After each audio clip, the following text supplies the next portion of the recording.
estávamos na condição desse homem, espiritualmente falando, ou ainda há alguns de nós que estão nessa condição de cegueira espiritual, de percepção de quem Deus é, de quem nós somos, daquilo que Deus precisa fazer na nossa vida. Então, essa é uma condição espiritual do ser humano como um todo. E antes de um encontro com Cristo, essa condição permanece. O homem está em trevas. O próprio Evangelho de João, no capítulo 1, ele declara: nele estava a vida, e a vida era a luz dos homens. E a luz resplandece nas trevas, e os homens amaram mais as trevas do que a luz. Então, o primeiro ponto: Jesus é a luz do mundo. E todo aquele que não está em Cristo permanece nas trevas. Ou seja, é uma densa escuridão. É a total impossibilidade de enxergar um palmo à sua frente. É o estado de trevas. Claro que nós estamos falando de uma condição espiritual, mas há sempre pontos a serem abordados quando Jesus fazia um milagre. Muito mais do que o milagre em si, muito mais do que a maravilha a ser realizada fisicamente, Jesus sempre tinha um desejo maior de operar no interior do ser humano.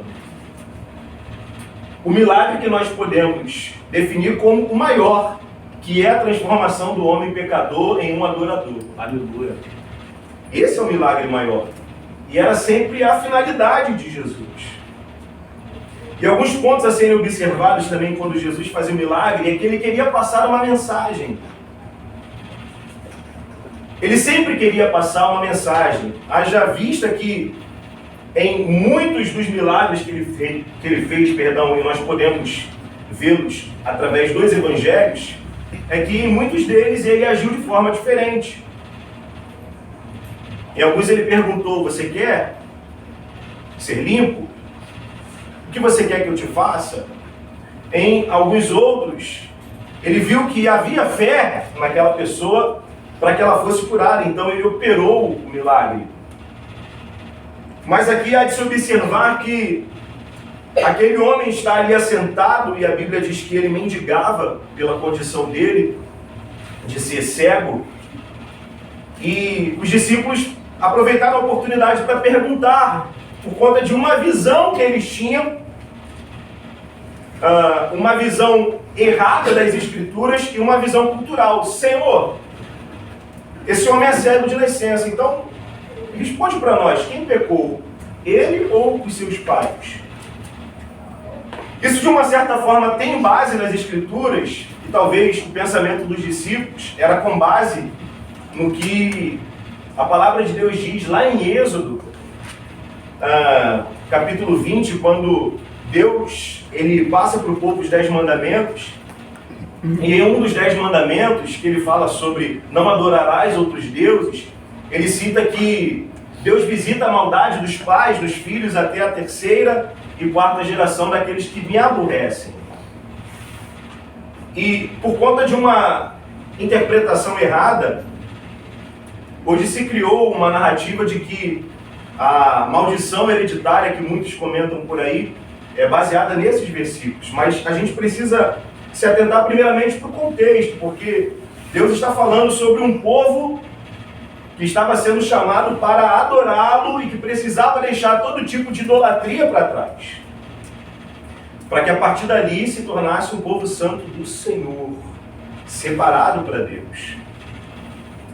E quando se fala em maldição hereditária, talvez o que as pessoas não compreendam é que aquilo que nós fazemos passa uma mensagem também para os nossos filhos. E, consequentemente, aquilo que nós plantamos hoje será colhido amanhã.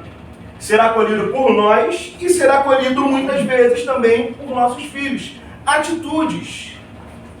Simplesmente consequências. Não que Deus vá, por causa do pecado do pai, visitar a maldade do pai no filho.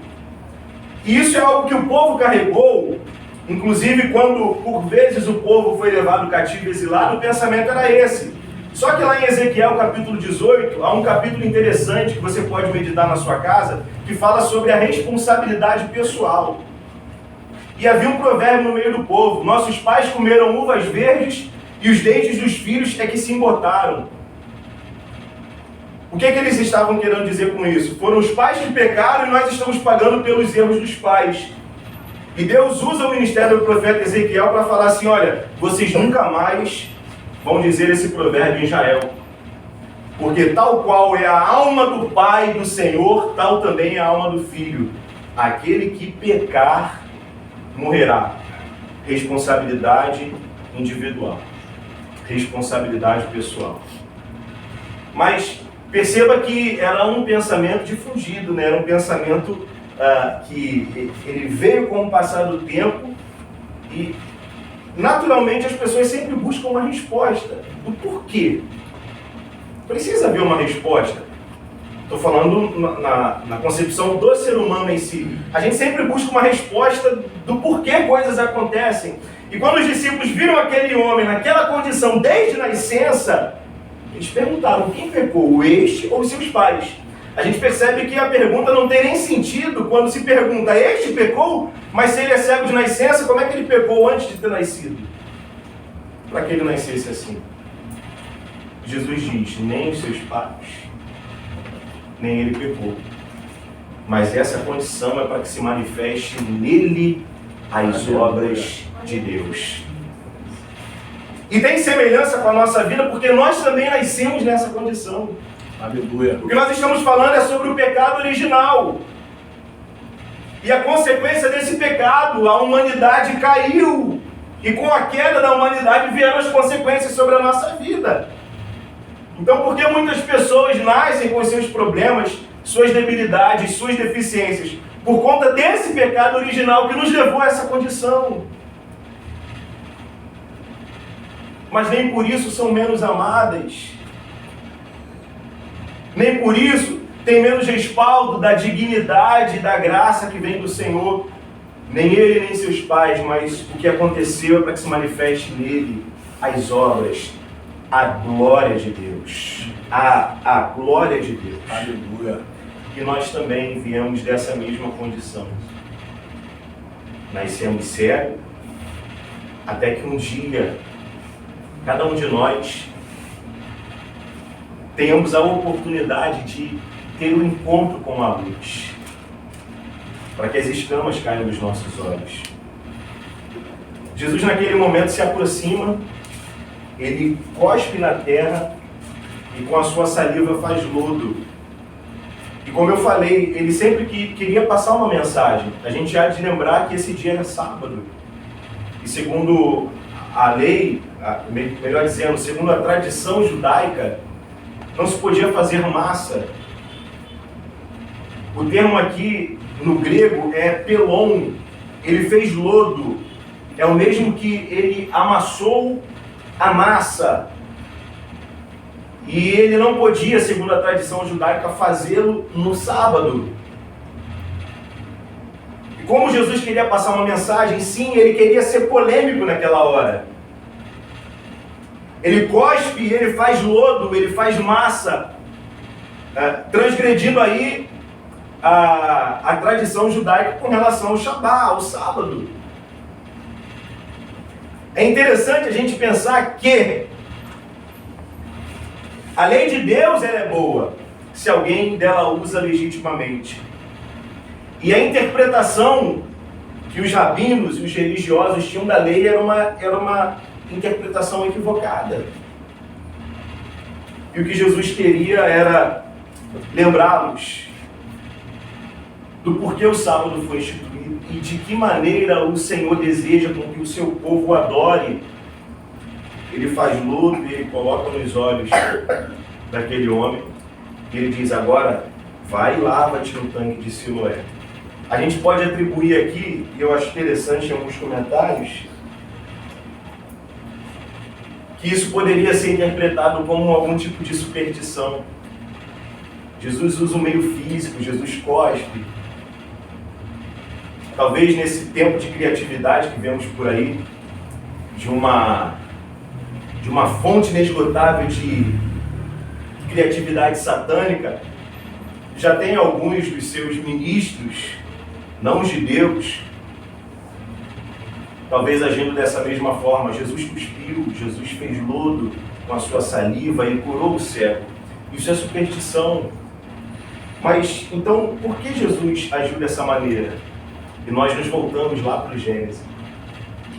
Jesus, assim como queria mostrar que Ele era o Senhor do sábado, Ele queria mostrar também para aqueles que estavam ali que eles estavam diante do Criador. Aleluia. O Criador e o sustentador de todas as coisas. Percebe que aquele homem nasceu cego? Ou seja, podemos definir que ele nasceu incompleto. Lhe faltava algo. E naquele momento Jesus, ele faz o lodo assim como lá no Gênesis, ele criou o homem no pó e ele coloca aquilo que estava faltando naquele homem. Simples assim. A partir dali não houve uma instituição. Jesus não criou uma linha cronológica. Ele não instituiu aquele ato. Portanto, a igreja não pode agir dessa maneira. O que ele queria era passar uma mensagem, uma simples mensagem para aquele povo que também estava cego espiritualmente. Aleluia. Eu sou o Senhor do sábado e eu sou o vosso Criador e o vosso sustentador. Ele manda aquele homem lavado e ele vai ele se lava e ele volta vendo. A partir dali não se vê mais Jesus.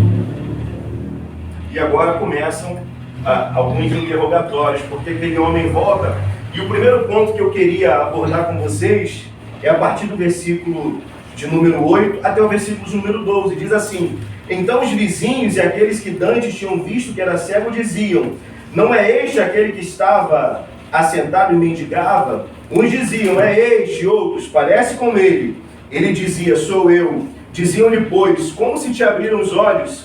Ele respondeu e disse: o homem chamado Jesus fez lodo e untou-me os olhos e disse-me: vai ao tanque de Siloé e lava-te. Então fui e lavei-me e vi. Disseram-lhe, pois: onde ele está? Respondeu: não sei.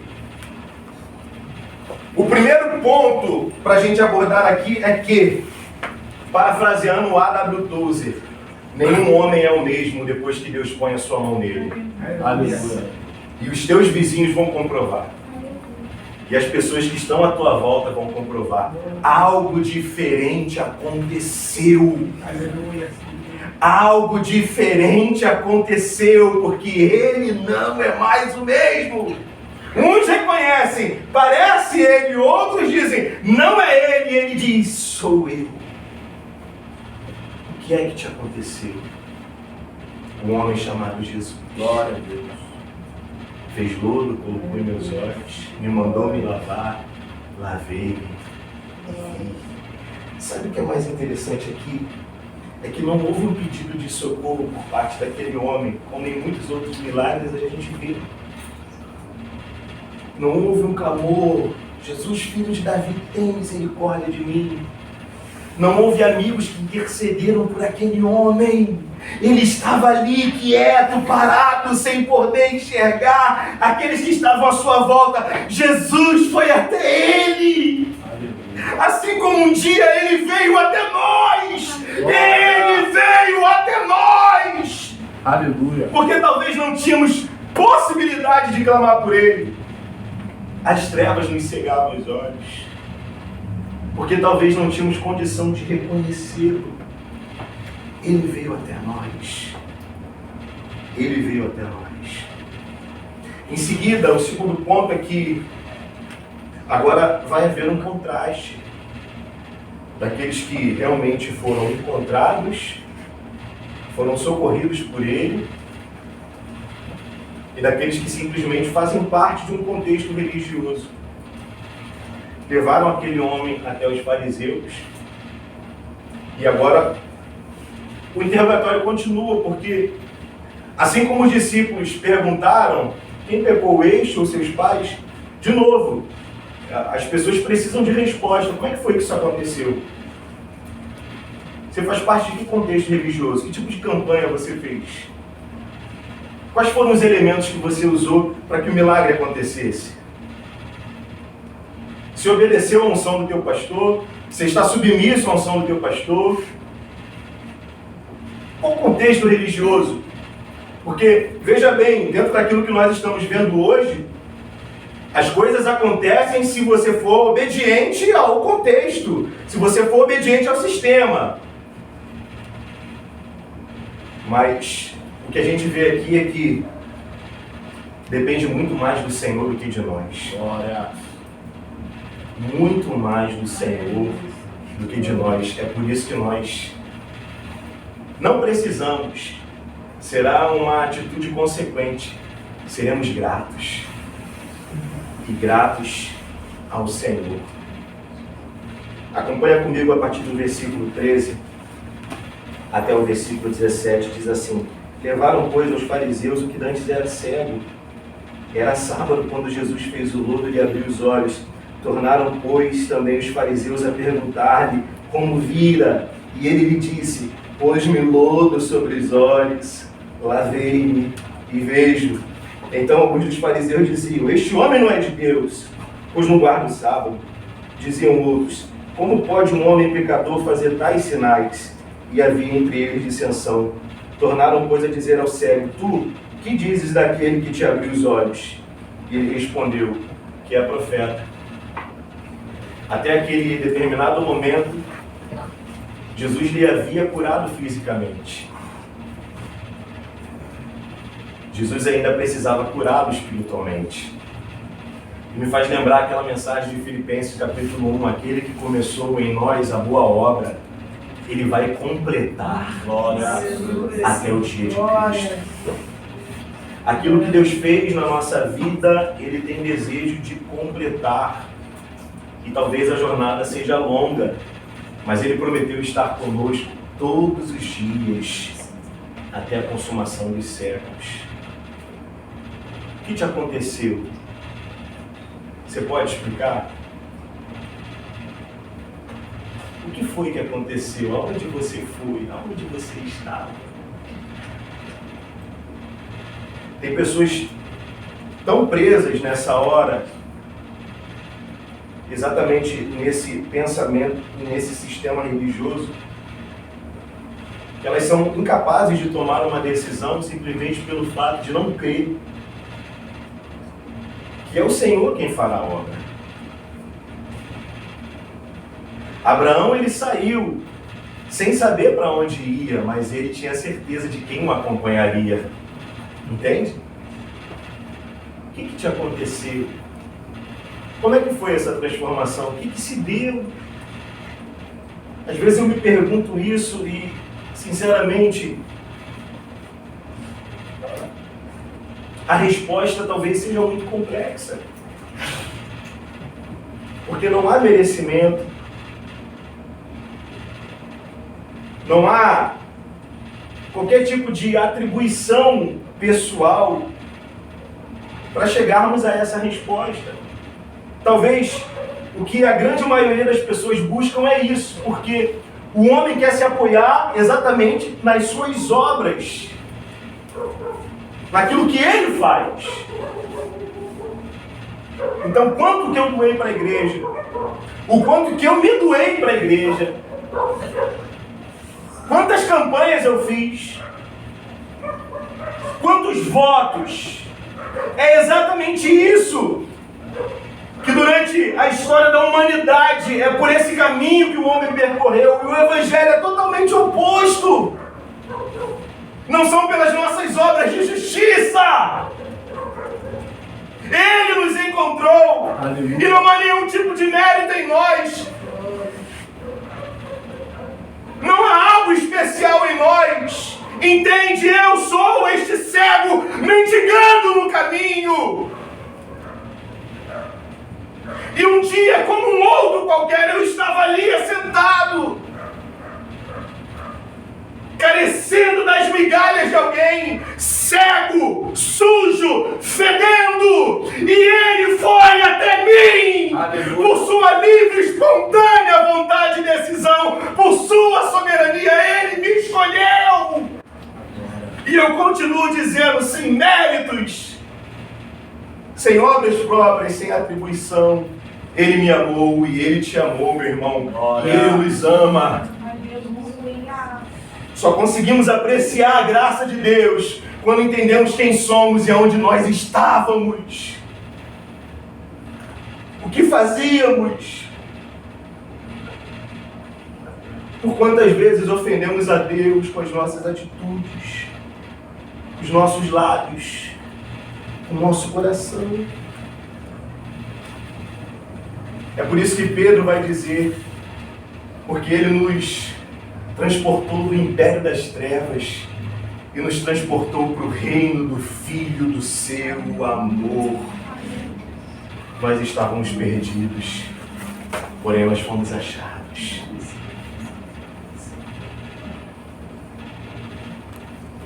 E aqueles que não conseguem reconhecer isso, talvez, ou melhor dizendo, não foram achados. Os que ainda enxergam em si motivos para que o Senhor os escolhesse, não foram achados. E é algo que é difundido, né? E a gente cresce com esse pensamento. Há algo especial em mim. Deus me escolheu, existe um motivo. Talvez eu seja melhor do que muitos outros. Quantas vezes eu pensava, Deus vai te proteger naquele ônibus, naquele coletivo, porque Ele precisa me proteger. Eu sou melhor do que todos aqueles que estão ali, entende? E Deus vai te livrar da bala perdida e do assaltante lá dentro, porque você está ali. Talvez a única diferença de nós para aqueles que estão lá é porque Ele foi até nós. E porque Ele decidiu ir até nós. Acompanha comigo agora no versículo 18. Os judeus, porém, não creram que ele tivesse sido cego e que agora visse, enquanto não chamaram os pais de que agora via, e perguntaram-lhes, dizendo, é este o vosso filho que vós dizeis ter nascido cego? Como, pois, vê agora? Seus pais responderam e disseram-lhe, sabemos que este é nosso filho que nasceu cego, mas como vê, não sabemos. Ou quem lhe tem aberto os olhos, não sabemos, tem idade. Perguntai-lhe a ele mesmo e ele falará por si mesmo. Seus pais disseram isso porque temiam os judeus, porquanto já os judeus tinham resolvido que, se alguém confessasse ser ele o Cristo, fosse expulso da sinagoga. Por isso é que seus pais disseram, tem idade, perguntai-lhe a ele mesmo. Os vizinhos reconhecerão que há algo diferente em você e precisarão reconhecer isso. Os teus pais reconhecerão porque são as pessoas que mais convivem com você, que têm mais proximidade com você, é que precisam perceber uma mudança. Fiel. É triste a gente pensar que aquele homem mendigava porque foi abandonado pelos pais, porque talvez tenha sido abandonado pelos pais. Já que a percepção de todos era que se alguém nascesse com algum defeito físico, era a mão de Deus sobre ele, havia uma maldição ali. E se ele estava na condição de um mendigo, provavelmente os seus pais o abandonaram. Agora os seus pais são testemunhas oculares daquilo que Deus faz no homem. Esse é o nosso filho. Nós sabemos que ele era cego. Como ele vê agora, não sabemos. Não sabemos. Entende? No versículo 24 diz assim, chamaram, pois, pela segunda vez o homem que tinha sido cego e disseram, dá glória a Deus. Nós sabemos que esse homem é pecador. Eles interrogaram aquele homem, lhe fizeram perguntas sobre o que havia acontecido e como havia acontecido, não houve resposta. Então o que a religião faz? Chega-se a um veredito, mas não o de Deus. E eles dizem, dá glória a Deus, porque esse homem é pecador. Agora vem o testemunho daquele homem. Respondeu ele, pois, e disse, se é pecador, eu não sei, eu ainda não o conheço. Ele veio até mim em um momento e até agora eu não o encontrei de fato. Se ele é pecador, eu não sei. Mas uma coisa eu sei, aleluia. Eu era cego, mas agora eu vejo. Eu era cego, mas agora eu vejo. É o que o Evangelho faz com cada um de nós.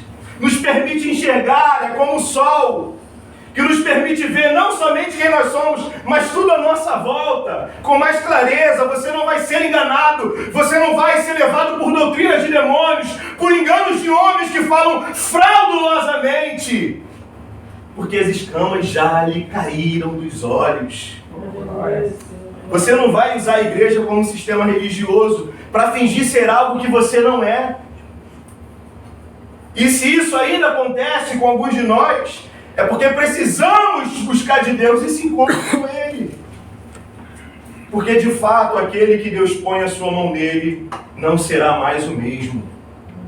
As nossas atitudes mudam. Os nossos caminhos mudam. Os nossos gostos mudam. A nossa perspectiva muda, até os nossos sonhos mudam.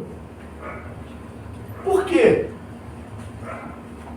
Porque percebemos o estado em que nós nos encontrávamos antes dele. Estávamos caminhando a passos largos para a perdição. Entende? E não importa se eu sou ou se eu era uma pessoa bem-sucedida, com um carro do ano, com uma casa na praia, com uma conta recheada. Aquele que tem um encontro com ele percebe o seu estado de miserabilidade. Porque é cego, pobre, fraco e nu. Há demérito nisso? Não. Não há demérito nisso, porque embora eu estivesse nu, ele me vestiu com a sua justiça. Embora eu estivesse cego, ele me deu vista para que eu possa ver. Embora eu estivesse fraco, é ele que me põe de pé. É ele que me sustenta, que me fortalece. E embora eu estivesse pobre, ele me enriqueceu com todas as bênçãos espirituais nos lugares celestiais. Entende? Chegaram ao veredito.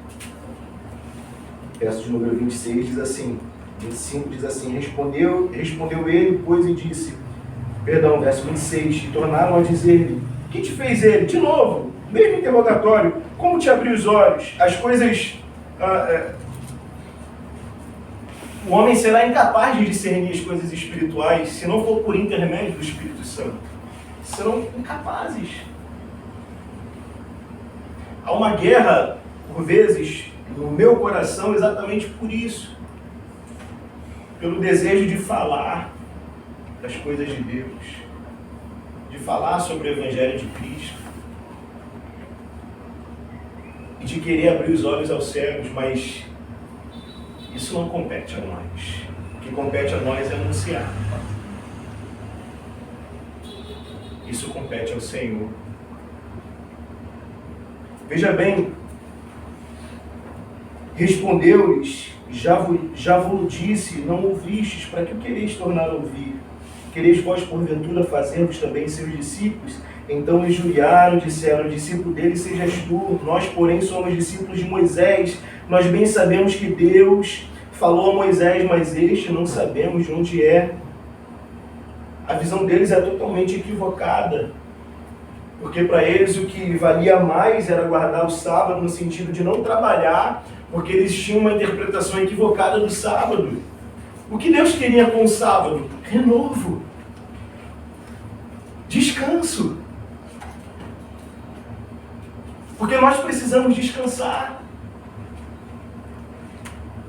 Precisamos ter um momento de dedicação ao Senhor. Eu lembro que em Ramos tinha um jovem, um amigo, que ele vivia para o trabalho. Algumas vezes ele ia direto do trabalho para a igreja, mas ele tinha 3 empregos. E ele saía de um e ia para o outro. Eu acho que ele dormia 3, 4 horas por dia, todos os dias. E eu falava com ele, você precisa parar. Você precisa descansar. Ele não conseguia, ele era escravo do trabalho. Era o significado do sábado, renovo. Por que o Senhor descansou? O Senhor não se cansa. Para nos mostrar a importância do renovo. De que precisamos buscar a Deus exatamente para renovar, não somente as nossas forças físicas, mas principalmente as espirituais. As misericórdias do Senhor elas se renovam a cada dia. É isso aqui. O homem respondeu e disse: nisto, pois, está a maravilha, que vós não saibais de onde ele é, e me abrisse os olhos. Ora, nós sabemos que Deus não ouve a pecadores, mas se alguém é temente a Deus e faz a sua vontade, a esse ouve. Desde o princípio do mundo, nunca se ouviu que alguém abrisse os olhos ao cego. Isso aqui eu acho interessante porque ele está dando testemunho de si. Ele está falando do que Deus fez na vida dele. Ele está falando para os fariseus exatamente aquilo que Deus fez na vida dele. Se este não fosse de Deus, não poderia fazer nada. Responderam eles e disseram: tu és nascido todo em pecado e ensinas a nós? E expulsaram o pensamento deles, corroborando com a pergunta dos discípulos no começo. Tu és todo nascido em pecado? Como se houvesse alguém que não fosse. Todos pecaram. Aleluia. Destituídos estão da glória de Deus. Todos pecaram. E talvez a maior necessidade da igreja hoje, de maneira geral, é ouvir isso. Todos pecaram e carecem da glória, da graça e da misericórdia de Deus. Tu és todo nascido em pecado, ensina a nós. Expulsaram. Agora, é nesse ponto aqui que eu me maravilho, porque no momento em que o expulsaram, Jesus ouviu que o haviam expulsado e Jesus vai até ele. Entende? Muito provavelmente você não vai ser aceito em muitos lugares. Exatamente porque as escamas caíram dos seus olhos.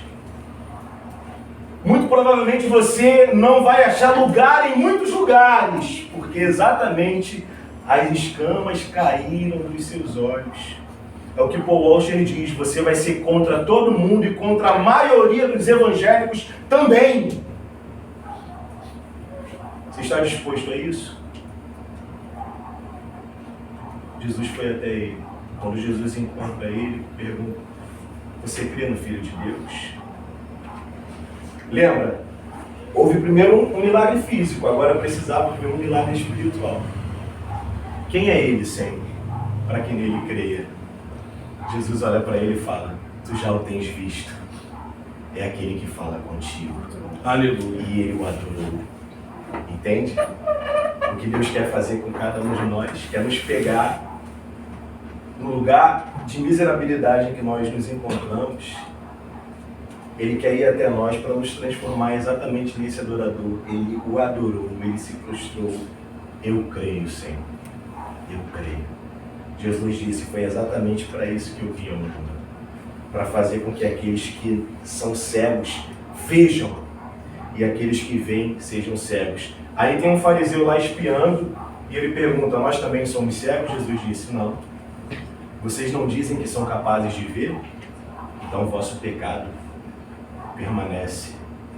Enquanto o homem se mantém nessa condição de soberba, de acreditar que ele pode fazer e que ele pode mudar o rumo da sua história e que ele tem nas suas mãos, ele detém a capacidade de mudar a sua vida, ele permanece cego até que ele se reconheça. E fazendo um paralelo, o encontro de Pedro com Jesus é interessante exatamente nesse ponto. Quando Jesus manda Pedro voltar ao mar e ele faz a pesca milagrosa, Jesus volta dizendo: afasta-te de mim, Senhor, porque eu sou um homem pecador. É a condição que temos de enxergar, verdadeiramente, gente, de enxergar quem nós somos. Onde talvez nós estamos hoje. Porque aquilo que muitos não veem, talvez o Senhor vê. E que precisamos sim pensar sobre isso. Talvez nem todos os que estão aqui tiveram esse encontro com Cristo. As escamas lhes caíram nos olhos. Talvez não. Muitas vezes nós só seguimos, né? Seguimos para onde as pessoas estão indo, mas muitos vieram à igreja, mas não a Cristo. Mas que hoje seja uma oportunidade para você, porque Jesus está aqui no nosso meio agora. Ele está presente. E se Ele nos permitiu chegar, é porque Ele está disposto a arrancar as escamas dos nossos olhos, tocar, para que verdadeiramente a gente consiga ver quem é esse Senhor. Sou eu que falo contigo. Amém? Amém. Vamos orar nesse momento. Amém.